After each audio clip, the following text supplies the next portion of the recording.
The world today, they are speaking about progress, they're speaking about collaboration, they're speaking about unity. But what is happening in the world? We have just the opposite. In the face of secularism, moral relativism, this false individualism is self-centeredness, making myself the most important person. We want to be better than others. We want to put others people down. And it's about my knowledge. I have the greatest, the most powerful technology. Can we really say today the people are happier than our forefathers? Yes, our life is more comfortable, but it doesn't mean that we are happier. We are still as divided. In fact, we have become even more self-centered. We have lost the sense of community. In those days, we lived as a community. We support each other. The young will support the elderly, and it was really the kind of community. We have filial respect. We care for one another. But today, the world is self-centered, inward-looking, competitive, destructive. It's about my own country, about myself. It is not about promoting peace and unity in the world. Technology is a powerful means. It's beautiful. We thank God for the gift of technology. But when they are being used by people without moral consciousness, they can destroy the whole of humanity.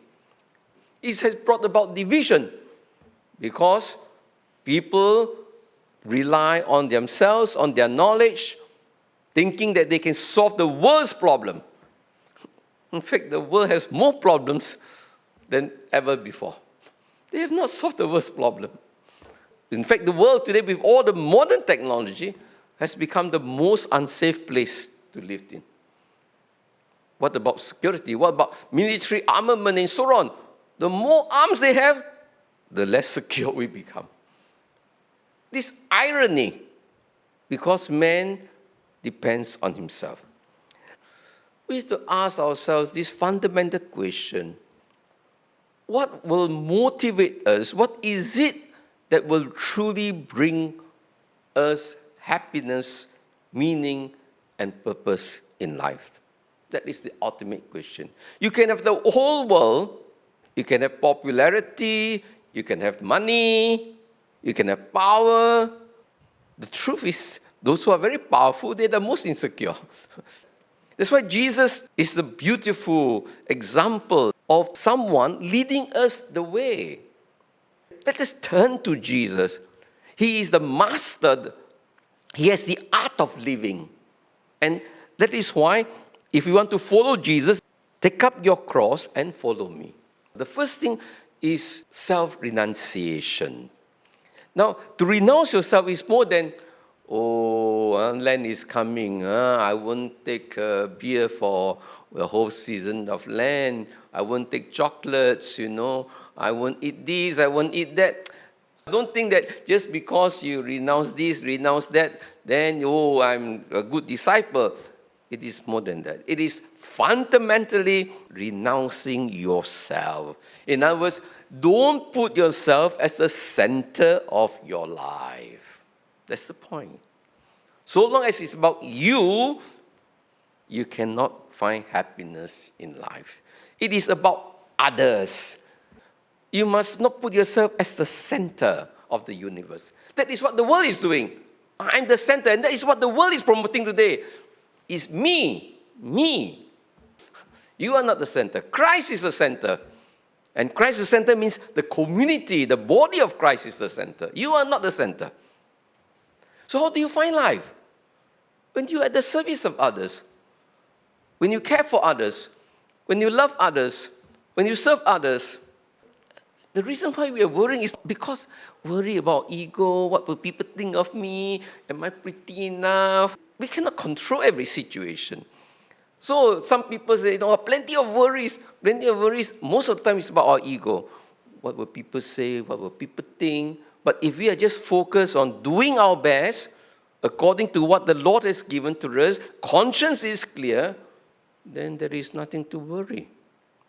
We just do all that we can. So, about renouncing ourselves, that is the key.